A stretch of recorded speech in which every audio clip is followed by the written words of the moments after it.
السلام علیکم، آپ دیکھ رہے ہیں نیوز آل راؤنڈر۔ تو اس وقت کی سب سے بڑی خبر نکل کر سامنے آئی ہے کہ بابر اعظم نے کپتانی چھوڑ دی ہے۔ جی ہاں، بالکل صحیح سن رہے ہیں، بابر اعظم کپتان نہیں رہے۔ بابر اعظم کو تینوں فارمیٹ سے کپتانی سے چھوڑنی پڑی۔ بابر اعظم کو بولا گیا تھا کہ آپ ٹیسٹ کی کپتانی کر سکتے ہیں، لیکن بابر اعظم نے وہ بھی کرنے سے انکار کر دیا۔ بابر اعظم کا کہنا تھا کہ میں ایز اے پلیئر پاکستان کی خدمت کرتا رہوں گا۔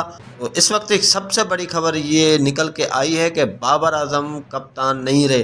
بابر اعظم کے دور میں Pakistani team O D I کی نمبر 1 ٹیم بنی رہی، اور یہ سب سے زیادہ اچیومنٹ تھی بابر اعظم کی۔ ایز اے بیٹسمین وہ نمبر 1 بنے، ایز اے ٹیم کو بھی نمبر 1 بنا دیا۔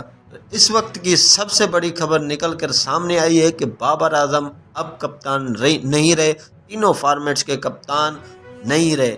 اب دیکھنا دلچسپ یہ ہوگا کہ اگلا پاکستان کا کپتان کون ہوگا۔ تو دیکھتے رہیں نیوز آل راؤنڈر، اور ہمیں دے اجازت۔ اللہ حافظ۔ چینل پہ نئے ہیں تو لائک کریں، سبسکرائب کریں، فالو کریں، اور ایک پیارا سا کمنٹ بھی کریں۔